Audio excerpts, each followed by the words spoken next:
Hello and welcome.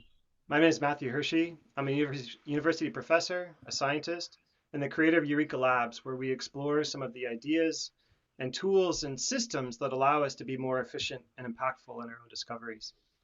I'm excited today to be joined by Eric Weiner. Eric is a New York Times bestselling author, in fact, the author of one of my favorite new books, The Geography of Genius, who's joining us today to talk about some of the ideas in this book, as well as one of his new books called The Socrates Express. Eric, thank you for joining us. How are you today? I'm happy to join you in your cool little coffee shop there, Matt. Thank you. So one of the things that I want to say before we get going is this is a conversation that Eric and I will have, but go ahead in the comments. If you have any questions that come up, we'll go ahead and this is an interactive opportunity. So go ahead and ask away and we'll be able to bring your comments in and maybe have a ask me anything style at the end. So one of the things that I want to do first is explain what I hope to do in the next hour with you. So we've got this book called The Geography of Genius. This is an exciting book, an interesting book. It's a book also that's almost 5 years old now. And some of the favorite moments in that book and ideas were taking us through history to look at where the pockets of, in time and in space that some of the best ideas in history have occurred. We also have the second book, the Socrates Express, one of your new ones, that is has a lot of similarities. Uh, Now, at the beginning, you might not say, well, a book on science and creativity and a book on philosophy, these might be on different bookshelves. However, if we're lucky, by the end, we'll be able to blend and interweave these stories so they belong on the shelf right next to each other. We'll see. So, um, why don't you, Eric, start by saying, in your words, what you think the Geography of Genius was about? I think it's, first of all, comes from me, a person who's been traveling all my life and who is an unabashed place person. So I believe in the power of place, and I believe that place shapes who we are in many profound ways, and that it continues to do so despite the digital age and all our little devices. In fact, I would argue even more so. So that's where I'm coming from. I'm coming approaching the subject as a place person. When I think of a big idea, whether it's happiness or God or genius, I don't think what or who right away. I think where. Where does this idea manifest itself somewhere on planet Earth? And with genius, it struck me as a topic that was particularly right for my place-based approach, because there's a lot of mythology surrounding creative genius. And myth number one is that geniuses are born. Think of Mozart playing the violin at age 3 and composing at age 7. Must have been born that way. Myth number two is that geniuses are made through hard work. You've probably heard of the 10,000 hour rule, that you have to put in at least 10,000 hours into task to master it and to become, a genius at it. And both of those are partly true. Genetics matter, hard work matters. But what about the notion that genius maybe isn't born or made, but it's grown in the soil? You can have the best seed and water it, but if you plant it in concrete, it's not going to grow. And that's the premise for the book, essentially. It's looking at the soil of genius, of what I call these genius clusters. That, if you plot genius on a map across the world and across time, you won't see them randomly appear, one in La Paz and one in Durham, North Carolina. You will see clusters, what I call genius clusters. Certain places at certain times have produced a motherlode of brilliant minds and good ideas. And the question I set out to ask and answer is, what was in the water and can we bottle it? Interesting. So one of the things that I want to do is to frame our conversation with this organization of different ideas. And so I'm going to take a moment here, and we want to I want to take a second and sort of draw this out. And this is not my idea, but this is called the data, information, knowledge, wisdom triangle. So in the bottom here, we have data. And as a scientist, I think a lot about how we go from data into information. And so we put information here. Now, the next level up is knowledge, and then finally, wisdom. The interesting thing that you were just saying about creativity and about genius is it seems like geniuses can go from this step into this step really well. When I think about moving from data into information, I'm actually thinking a lot these days about the different tools that scientists use, and in fact, people all over the world are using in order to go from data into information. And these are tools in data science. We can put like machine learning, AI, these types of tools. How do we take this overly complicated world and make sense of it? How much we have more data than ever before. And I would hazard that geniuses don't take this data and turn it into information any better than an average person. It seems That, like. yeah. Go ahead, go ahead. No, that's true. I mean, I'm thinking Einstein comes to mind. There were physicists living in Einstein's time who knew more physics, knew more about physics than Einstein. So what Einstein's contribution was not more data or more information, perhaps more knowledge, but the point is that he was not a know-it-all, he was a see-it-all. It was his ability to see connections and to theorize about these connections that makes him a genius. There are many definitions of genius, but I will almost put the word creative in front of it, that to be a genius is not simply to have a lot of information in your head or to score high on an IQ test. There's very little correlation between people who do well on IQ tests and people we remember as geniuses. And there are plenty of examples of people who have only moderate IQs who go on to invent incredible things and are remembered today as geniuses. So just overall looking at the data, information, knowledge, wisdom tree or triangle, I would say that this is hugely important and that we are very confused about this, or we don't think about, we don't think it through. We confuse data and knowledge, even data and wisdom, making a huge leap there, and think that, if we just, with these devices here, which contain basically all of human uh, knowledge and information, at least, that if we just get more information, we will be more creative, we will be happier, we will be wiser, and all these things. And it doesn't work that way. I don't think it's a linear relationship from data to wisdom. And in fact, data can get in the way. As you know, there's such a thing as data smog, that we can drown in a sea of data and not be able to see patterns, which is the beginning of creative genius, pattern seeking and pattern observing, if we've got all this data smog there. Yeah, absolutely.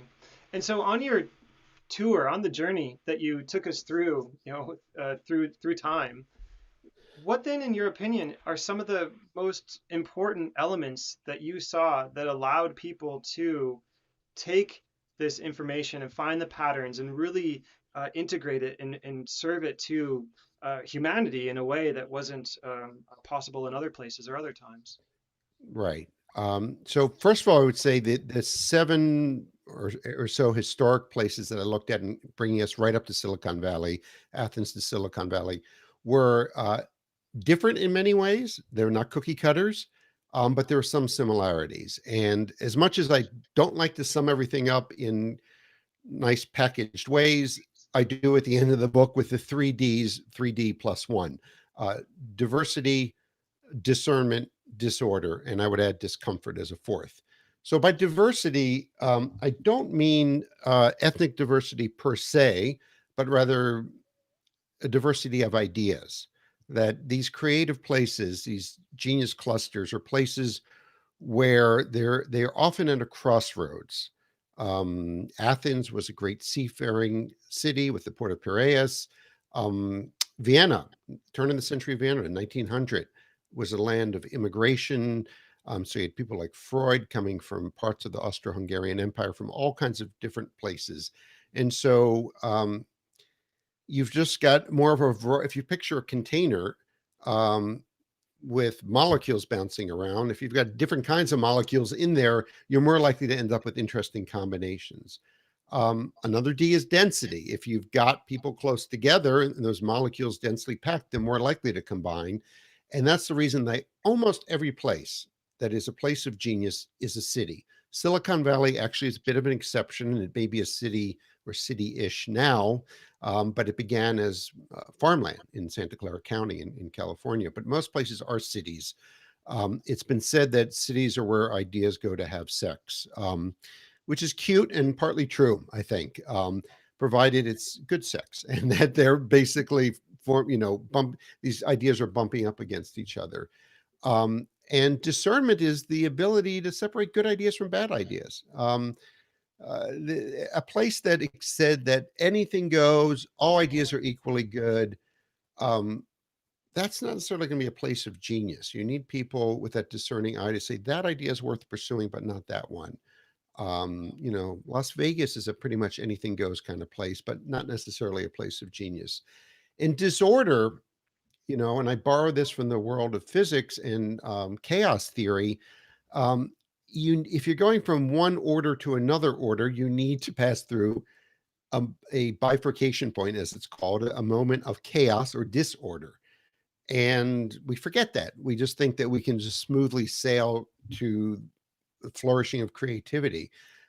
You've got to hit that. If it's a river going down a stream and it's going in one direction, it needs to hit that bifurcation point, a stone or a boulder in the river, and split into a new direction. So places of genius are comfortable with a certain degree of disorder and even chaos, and discomfort. I believe that one of the big misunderstandings about creative genius is that just give people everything they need to work with, give them all the supplies, all the money they need, all the time in the world, and they'll produce. And that's not the way it works. Creativity is actually a response to constraints. The poet Robert Frost once said that writing free verse poetry, anything goes poetry, is like playing tennis without a net. We need that net. We need those constraints. And there have been studies that back this up, that when given the constraints of limited resources and limited time, people produce more creative results. So all these places I look at, from Athens, Florence, Hangzhou, China, Calcutta, Edinburgh, and others right up to Silicon Valley, had some combination of these 3 or 4 Ds in them. Yeah. So you also wrote about the ancient agora. Why don't you tell us just briefly about the So, role that the marketplace played? if you've been to Athens, lots of people have. Most people head first to the Acropolis. The literally means high place, high citadel, overlooking the city, um, where the Parthenon is, and you will go there. But really, if you wanted to explore the genius that was ancient Athens, you should go to the Agora, which is the marketplace. That's where people did their business. That's where, if you can just time travel back to 400 BC, and you're walking around the Agora, you would find people hawking all kinds of wares from around the Greek world. You would find sophists selling their rhetorical tricks, saying, come up, pay me a few drachma, and I'll show you how to win an argument with the weaker hand. You would find Socrates plying his trade of philosophy, engaging people in conversation. And it's that kind of vibrant atmosphere, not a sterile religious site like the Acropolis, but the vibrant atmosphere of the Agora, from where ideas come from. There's that tumult that's churning. And you see this to this day. It's still cities, and I'm a big believer in cities that produce the most creative genius. And a brief aside is, I know there are lots of predictions about the death of the city, that this is going to be the new normal even after the pandemic. We're all going to be Zooming. There'll be, cities will be emptied out. I totally disagree with that. I think if anything, there'll be a resurgence, a renaissance of city life, and a greater appreciation of it when this is all over. So then it struck me, and agree or disagree. Does Twitter represent a modern agora? Because when you lay out, I've thought about that, because I think to some extent, yes, that the internet is not one place. It's actually the world, of which there are different city states in them. Like, in ancient Greece, there wasn't just Athens and Sparta. There were hundreds of these city states separated by these hills and mountains and other geographic topographical features, so that you had all these petri dishes. They were very different. They were city states. They were as different as, it wasn't New York and Boston. It was more like New York and New Delhi. They were that different. And online, you you have a kind of online geography. That's the way I think of the world in terms of geography. And just like in real geography, you've got some places that are places you'd want to hang out in, and other places where you shouldn't be after dark. And Twitter is one kind of agora, and Facebook is another. And the question is, does it do people bump up against each other in meaningful ways, in productive ways? I would put it that way. Do they interact in ways that are likely to produce something new and fresh? I don't know. If you have the answer to that, you're smarter than me. I think the jury's out on that.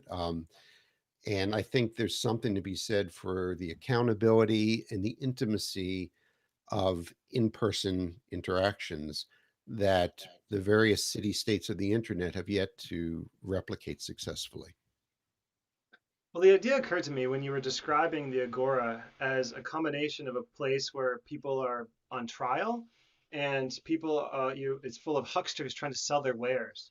I thought, Yeah, oh God, this is that the sounds internet. familiar. Yeah, that's true. But it's also a place where Socrates would buttonhole people and talk about justice and the nature of the good and love and these serious subjects.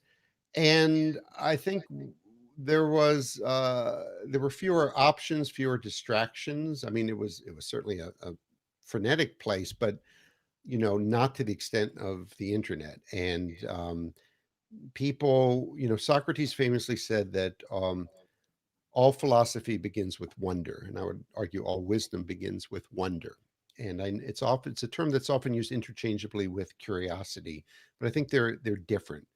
And curiosity is great. Curiosity is important, but it has this restless quality to it, that you're always flitting to the next shiny object because you're curious about this, curious about that. Wonder, which I think is a wonderful word, has that element of stillness with it too, that you're really sitting. If you're wondering about something, you're sitting with it for a while. You're experiencing the question as opposed to just trying to answer it as quickly as possible. And there's an element of awe to wonder as well that's lacking in curiosity. And wonder never killed a cat, but curiosity did. Yeah, I mean, thinking about the internet and its possible role that it could play or that it hasn't achieved, Mm. the ideal it hasn't achieved yet, it makes me wonder if a single person can be exposed to just about anyone's ideas. And so this bumping in and debate and constructive criticism and so on, like this is absolutely possible. Of course, I think it might be rare and spiral into other things at other times. But the thing I think that it might be lacking is this sense of making something. And so we can go and have an idea and debate an idea, but there's nothing that's sort of made beyond that. Like that idea then isn't developed into something else that's into something else or whatever. Well, It's that's maybe it's because you not don't. like No one lives in the internet. I mean, they may spend time there, but you don't live in the internet. In Athens, in the Agora, or in New York City today, you there are consequences for those interactions, while the internet is largely consequence free. If we're messaging on Facebook or whatever, um, I go offline. I don't have to deal with Matt. Um, in the Agora, Greeks living close together, cheek by jowl, the ideas they came up with, the decisions they made had real life implications. So I mean, I think you're right. I'm also and I'm no Luddite, but I do believe that every technology, every media has a bias.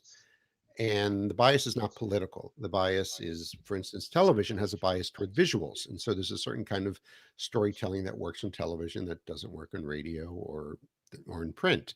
Um, the internet, I would say, impatience is built in to the internet. Because it's so vast and so fast, that it rewards speed and just moreness, for lack of a better word. Showing that triangle, we really, I think, suffer because we are confused, that we think, I think most people would think that's all basically the same. It's just information, knowledge, wisdom, data. It's all the same.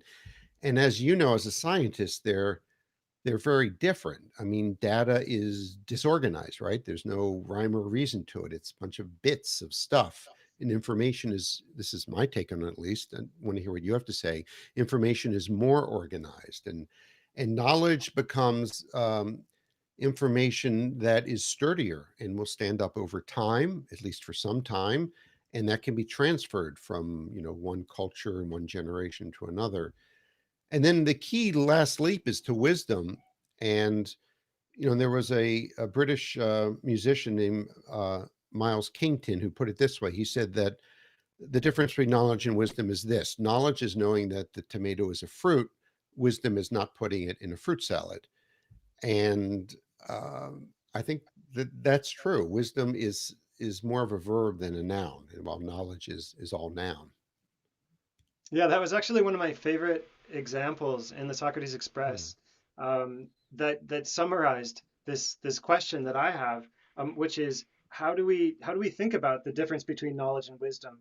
I can think of tools, in particular, machine learning, artificial intelligence, other data analytic type tools that can help us handle, like you say, the onslaught of data and the data swamp, too much data.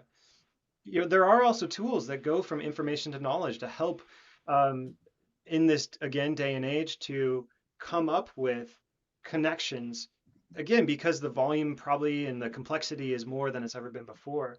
But the question that I would like to ask you is, Mhm. how then do you think about going from knowledge to wisdom? I think first of all, we have to let me talk about how not to think of it. I think not to think of uh, not as wisdom as simply a point you reach when you've reached a sufficient amount of knowledge. I really believe it does not work that way. It's not a linear relationship. And in fact, you can know too much, not just information data, but too much knowledge can clutter your mind and you're not able to achieve wisdom. You've maybe met people like that at the university who just know too much. And they're not able to make a I'm cup of sure I coffee have in the no morning. idea what you're talking about. Okay. Um, the German philosopher Schopenhauer once put it when he was asked to describe, the difference um, between talent and genius. He said, talent is being able to hit the target that nobody else can hit. And genius is being able to hit the target nobody else can see. And that's a fundamental insight, I think. Um, and we are focused on producing talented marksmen, but archers, who are able to hit targets better and better, score higher and higher in their SATs. Um, and we're not focused so much on people who are hitting the targets that no one else can see. You don't want to you hit a target too far out there and you're labeled crazy. So this is another insight, is that in order for something to be innovative and to be a breakthrough, it actually has to be recognizable. Um, if I came up with a coffee mug that, um, that was just flat or just six dimensional, I don't know, something completely different, you wouldn't know what to do with it. If I came up with a coffee mug that had no bottom, it wouldn't be useful.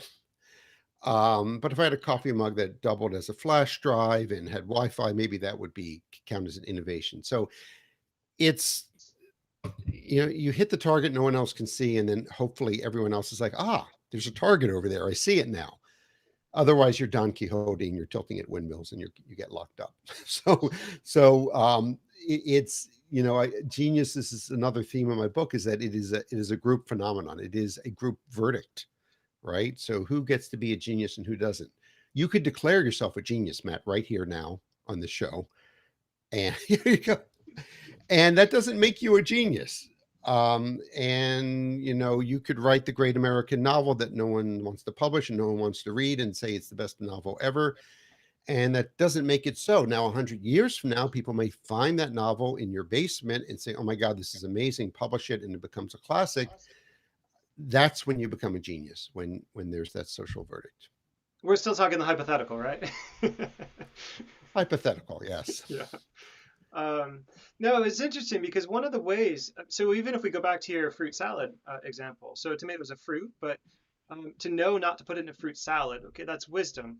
Now, you could gain that wisdom through learning, right? Through application of that knowledge. And some have even said that pain or suffering is the greatest teacher of wisdom. And then thinking about your fruit salad example, so then when somebody put tomatoes in their fruit salad, they had this tremendous suffering to realize I shouldn't have done that.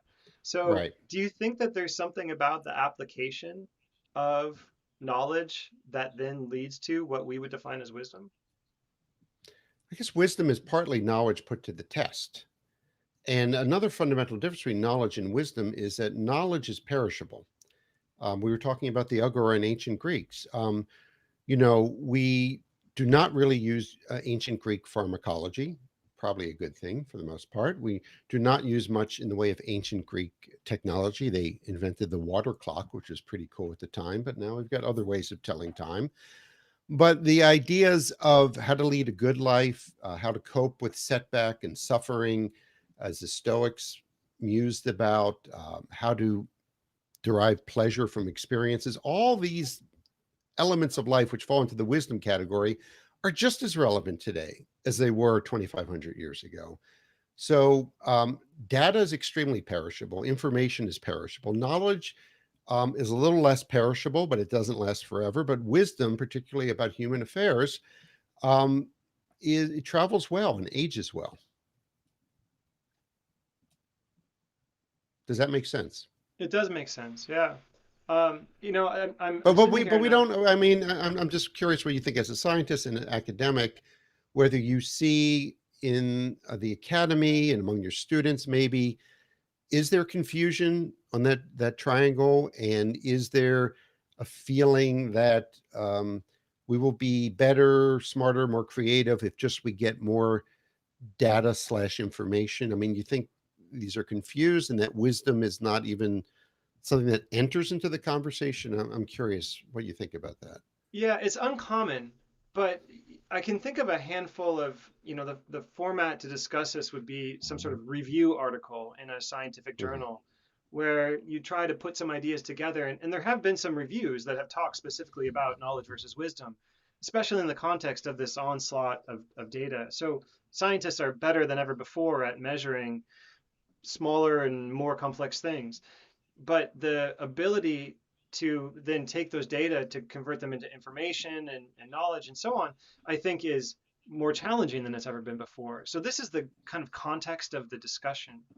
Now, wisdom in the context of biomedical, discovery and research, I think largely is going to be in the context, well, what can we use this for in terms of some medicine that might help people? So on one hand, it's a very selfish endeavor. Well, if it doesn't help me, I'm not really interested. But on Mhm. the other hand, it's a very tangible and applicable type of science where if we can't do anything with the information or the knowledge that you just gave us, then it's deemed less important. Now, And the data can be used for and information can be and even knowledge can be used for evil purposes. I'm thinking of eugenics, for instance. People who were eugenicists, and in Nazi Germany included, did not suffer from a lack of data or information, or to an extent knowledge, but they did, in my mind, lack the wisdom of what to do with it. So, yeah. yeah, certainly. I think that the sort of larger scale, or actually, I should say the modern day equivalent of that, might be we take the data, we feed it into some AI model or machine learning model, and then it's going to spit out some prediction, the prediction that this person either has cancer or not, it's malignant or not, that we should treat this person with this drug or not. Now, the challenge is we have no idea. We call these black box models. We have no idea what went into making that ultimate prediction. So we're offloading some of the most important but most difficult parts to the machine in this Mhm. completely uh, unknown and currently unknowable way. There are efforts to try to make these open box, essentially models that you can understand. But I think that it's a bit extreme to say that that's the current day example of eugenics, but I Mhm. think it's much more accurate to say that's the current day challenge. I think that we will be faced with in traversing up and down this data, information, knowledge, Right. wisdom So we often ask the hierarchy. question, can we do X, whatever X is, and how can we do it? But whether we should do it, well, why should we do it, is often overlooked because we assume that more data is always better than less data, that more information is better than less information, um, and ignore the wisdom at the top of the triangle. Yeah, and also the other confounding part that comes to mind, or challenging part, is there's this juxtaposition between we need to be working on biomedically relevant problems, but at the same time, we need to be open and curious and explore and go off where we find it interesting. Because the most recent and obvious example is a technology called CRISPR, this CRISPR-Cas9 technology that we can now use in the lab and sort of slowly or actually quickly marching towards human treatments where we can go in and edit DNA. And this is an example of incredibly powerful, highly relevant, and completely biomedically centric use that was originally discovered completely outside of the context of biomedicine or human medicine. This is a microbial defense mechanism that was that people studied because they said, "Huh, isn't that interesting? What's that about?" And so we have this tension between work on something that we might be able to get to the like wisdom, the something that's useful, the application of it. But at the same time, the things that ultimately end up there are oftentimes the ones where we have the curiosity, just Right. without No, the a I hear priori. you. I mean, something we haven't discussed that is another theme of my book, Geography of Genius, is the importance of being a generalist and not a specialist. Almost all the geniuses I write about, whether it's Freud or Leonardo da Vinci, they had diverse interests. Or Einstein played the violin, and if he was stuck on a physics problem, he would go and play the violin, and it might come to him then. Freud was well versed in archaeology and Greek mythology, and almost all the breakthroughs in a field come from someone who's not quite in the field fully. They've got one foot in the field, or they're a bit of an outsider, or they have diverse interests, or they live in a place like, again, Vienna of 1900, where you had the sparks flying in lots of different directions. And it wasn't just science, it was also art and psychology and literature. And that's when you're most likely to have one of these genius clusters. That now we tend to think that it's the technology that's the creative part. I mean, have you ever thought about why we don't have any more Mozarts? Why, where's the next Mozart? Where's the Mozart of the year 2021? And it's not that people are less talented at playing and composing music as Mozart was. It's because we get the geniuses that we want and that we deserve. The epigraph for my book, the Genius book, is from Plato. What is honored in a country is cultivated there. And it's really that simple. And we don't honor classical music or philosophy for that matter. We honor technology. So who are our geniuses of today? People like Elon Musk or Steve Jobs. And so people with talent and drive tend to gravitate toward those fields. And if there is a great composer of classical music or a philosopher, they don't get the recognition. And again, it's a social verdict, and the jury is too focused on Elon Musk saying, "Oh, he's a genius because he is, he's producing what we honor." So then I have to ask you, you likely saw on Wednesday one of the most poetic public events that I think, at least that I've ever seen in my lifetime. I don't know about yours. So, will we have some genius poets coming down the pipeline, perhaps? I mean, it was a moment where everyone was reminded of the power and the beauty of poetry. Don't forget that we humans have been telling stories much longer than we've been writing them down. We've oral storytelling. It's been around for hundreds of thousands of years at least, and written language much less than that. So there's something hardwired in us, and something from an evolutionary point of view, that we respond to the spoken word, and that's what poetry is meant to be: spoken, not read. And I think it resonated with a lot of people. And um, it would be nice if there was, a resurgence of poetry. Poetry used to be something that, again, what is honored in a country is cultivated there. It used to be cultivated because it used to be honored, and perhaps it will be again now. I hope so. Do you see any other modern day examples of that? I mean, Silicon Valley and technology, I think, is an easy one. I mean, if you were, I guess, if you were to look down the road and predict and say, okay, well, if this country honors this, that might not be the thing that they're known for or the type of person they're producing, but if that epigraph is correct and predictive, then you might expect something. What do you think of that? I don't quite follow the question.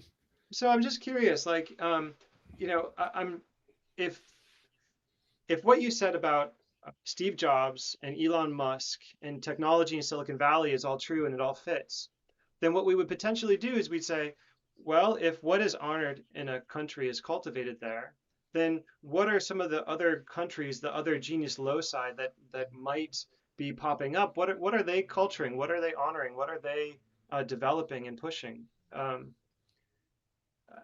just using that epigraph of your book and saying, okay, well, if that's true, then we should be able to see something ahead of time rather than look back and say, okay, well, that makes perfect sense. Yeah, it's tricky. Kierkegaard said life is understood backwards but must be lived forward, and that's the tricky part. Um, I mean, all I can say is that we need to have more agency when it comes to the geniuses that we're producing. In other words, to stop thinking of it as like a shooting star and something that just comes along every now and then, and who knows where it came from, and who knows when the next one will come along, and realize that, again, it's a result of what we cultivate, what we honor, we cultivate. If there's a renaissance of poetry now, it will be partly because of Amanda Gorman, who read that beautiful poem at the inauguration, but partly our reaction to it, right? That it resonated with people, that people are now buying her book, that people might now say, hey, I want to be a poet. I want to study poetry in college. I want to be a poet. I want to read and write poetry.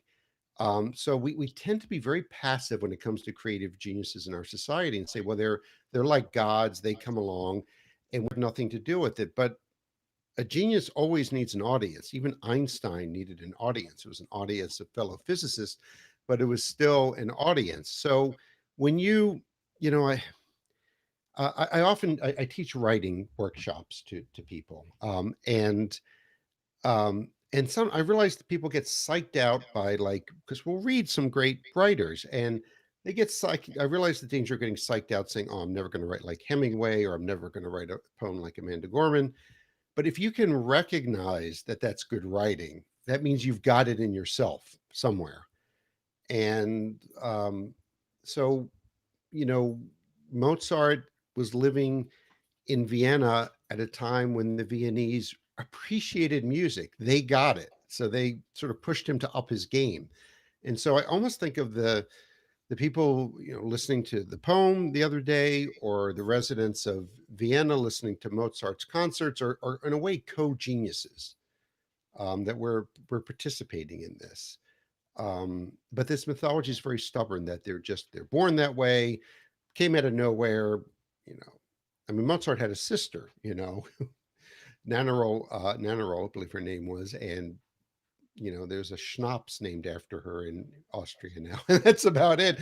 But she was, older than Wolfgang, and by many accounts, just as if not more talented. But she was a girl, and so unfortunately, that's she's not remembered as a genius and never had a chance to develop her talents.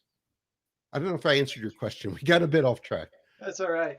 But it makes me want to ask then, when did it happen for you for writing? Like, when, you spent some time as an NPR correspondent and you have now several books to your name. When did you feel like you got this and you really sort of embraced your own style and your own voice? I think one of the hardest things in life is walking away from something that you're pretty good at. That is a good job.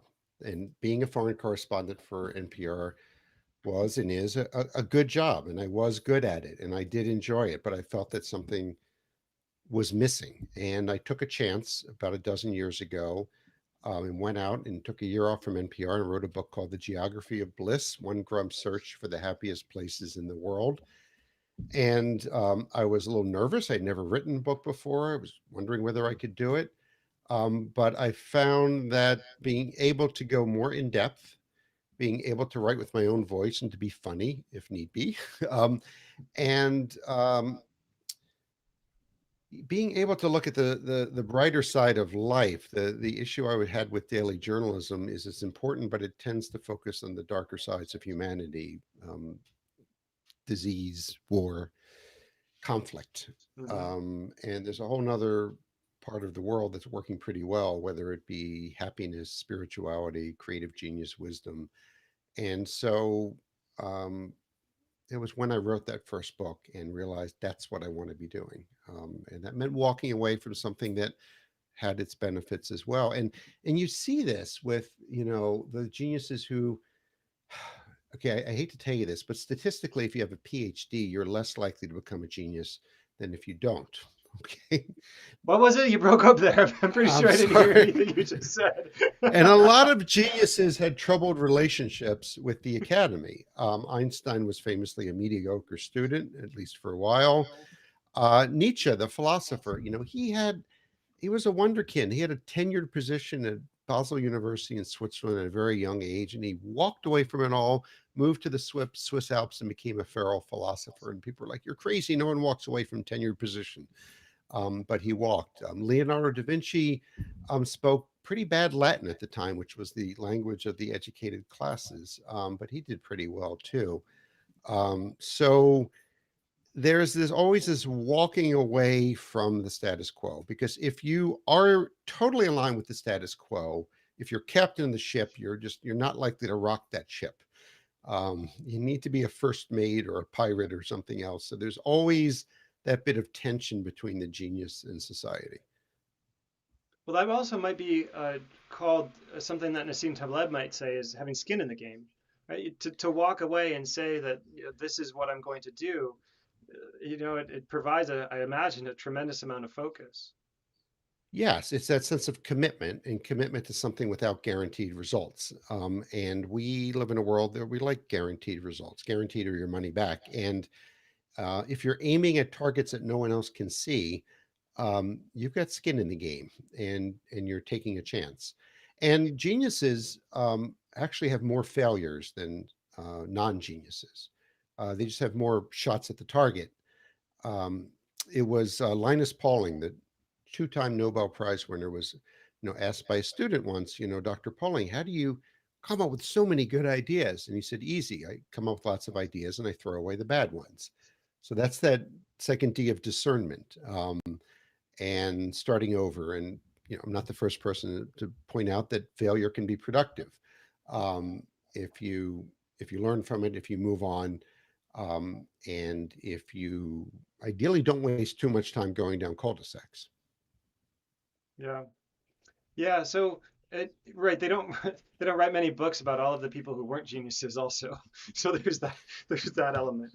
Right, the people who didn't quite hit the target. Or what about the people, again, as I suggested, who were not considered geniuses in their time, Bach or Van Gogh, who were not geniuses in their time. It wasn't until 75, 100 years after they died when they were recognized as geniuses. Now we call them, you know, what's the term we would use? Unrecognized geniuses, or, that we think they were always a genius and then we recognized it. But if you think of genius almost as like fashion, um, they were, in the 1970s, everyone thought bell-bottom jeans and wide ties and bad haircuts was cool and great, and now we know better. So I'm not sure where I'm going with this, other than to say, I would argue that it takes a village or a city to make a genius, and it takes that consensus. We like to think of the geniuses are always geniuses and has nothing to do with the verdict, but in fact, we're all in this together. So then I'm curious, you have, let's see, I think 8 different places, locations that you visited on your Mhm. Geography of Genius, and you have, I think, maybe 12 to 14 different Right. philosophers you visited along the way. Um, who were the geniuses and the philosophers that were left on the cutting room floor? Wow. It's a good question. I would say places actually that were left on the cutting room floor, and people.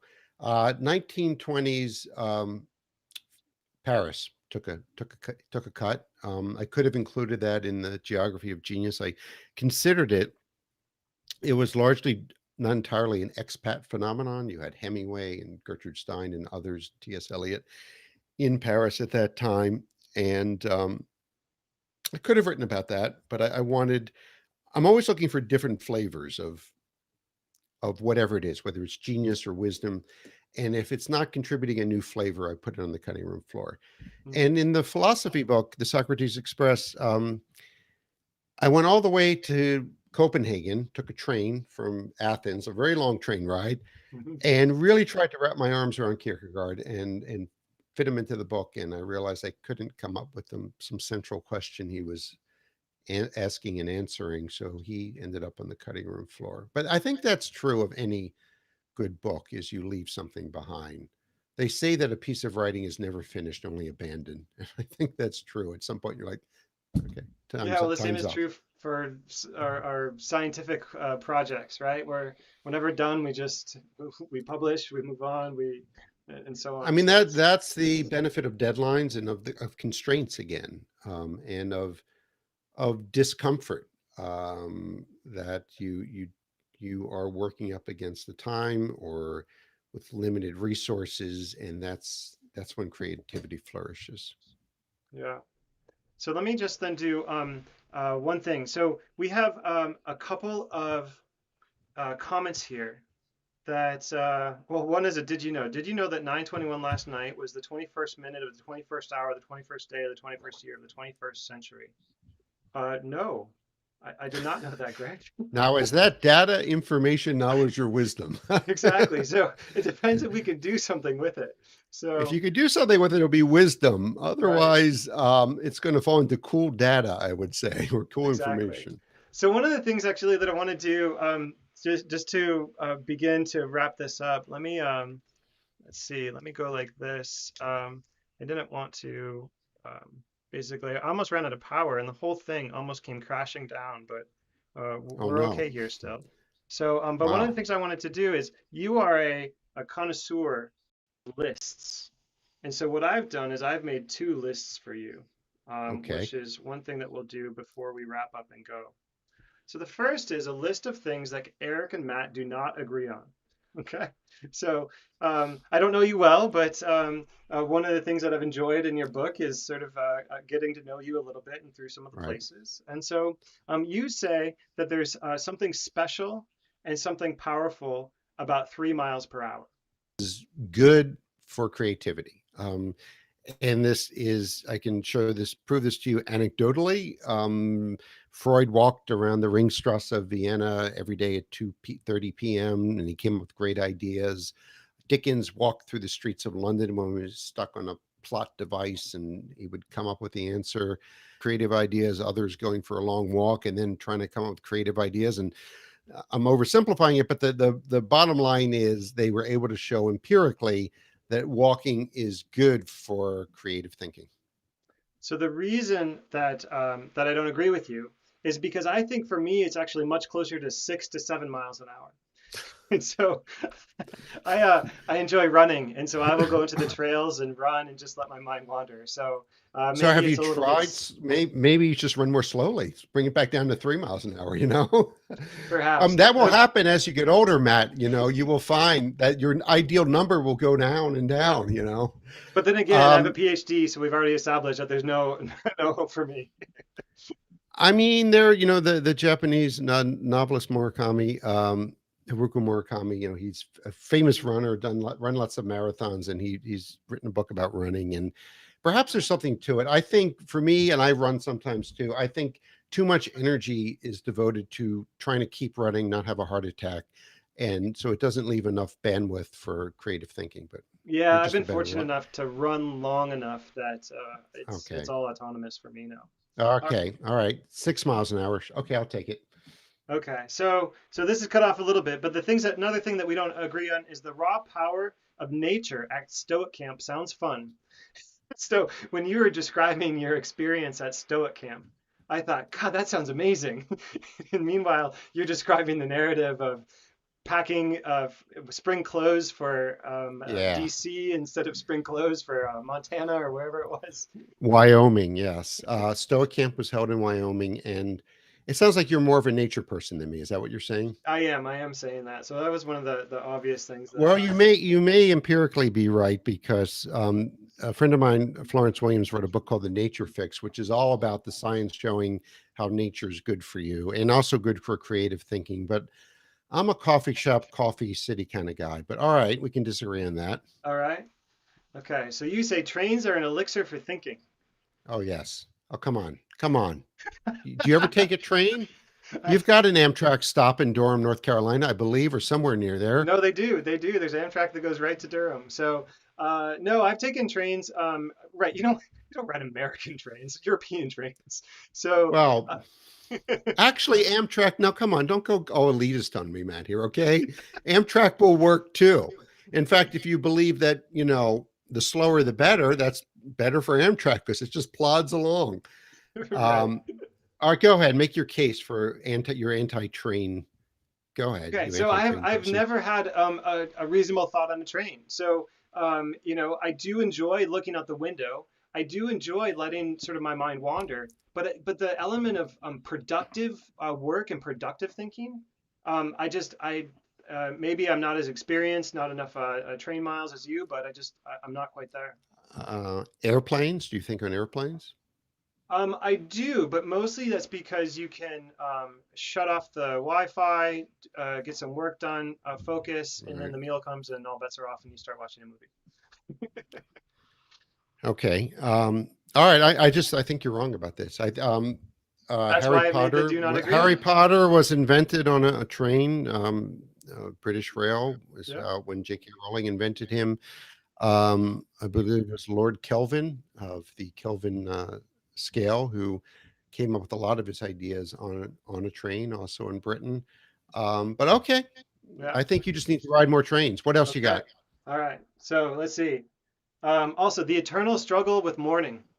Yeah, I just don't have this. you just pop out of bed Just and about a bed. are you from California, Matt? Because you're sounding a lot like you're from California. So it's technically I was born there, and then I spent Uh-huh. 10 years of school there. So So it's that sunny California optimism coming through. People in California just pop out of bed and have their herbal tea or their green tea. Um, okay. yeah, my If you wife is read from the New England, Socrates, and she does not yeah, pop out of bed. So maybe it is a bi-coastal I phenomenon. think the great philosophical question is whether to get out of bed in the morning. That's it. Okay. All right. So a couple of things that we do agree on. All right. So we're All running out of right. time, so I'll put these here. So Okay. a good bag equals form and function. Okay. I Yes. can agree Yes. with you on Hugely that. important. And when they align perfectly, it's a beautiful thing. Yep. The power of shaping your immediate familial culture is what that last part says. Yes. Yeah. This is We one of don't the, think of the family as a culture, but families are cultures, just like there's Japanese culture and German culture. There is Matt's family culture. And yeah. yeah, the way that you ended the geography of genius with this idea of being able to think about the culture that you can influence your immediate and familial culture, that resonated with me deeply. I quite liked that idea. And the circle goes from there to your town, to your, I mean, neighborhood town, etc. Yeah. A good But coffee beats genius tea any day. Yeah. China and of course Japan are tea cultures. You're a coffee person. I'm a coffee person. Yeah, I Yeah, enjoy it. right. And I think what a famous Hungarian mathematician said that he said that what did he say? Mathematicians are machines for converting coffee into formulas, and a writer is a machine for converting coffee into words. Yeah. So yes. Yep. No, I mean, if I had a slow drip, it would be just it would be fine by me. I have All an right. espresso So we're machine in my agree. office that. So we got more agreement here. What else Yep. do you got? Absolutely. So then I said, the joy a good list brings. So I Yes. think that we can As we agree read on a that. list, this is very meta, very meta. Very. So, and then Yeah. finally, and I thought that this would be a good way to wrap it up. A Hmm. curiosity for big ideas can lead to discovery. And you described yourself Yeah. as a big idea guy, and I think I like that. I like looking for big ideas, and we might land them, we might not, but at least the Well, curiosity and the search and the wonder, like- like you and say. the wonder, again, that distinction. Life is too short for bad coffee and small ideas, I Yep. think. So, all And right. you don't always have to have the answers, but you know, Pablo Picasso once said of computers, they're very stupid because they only give you answers.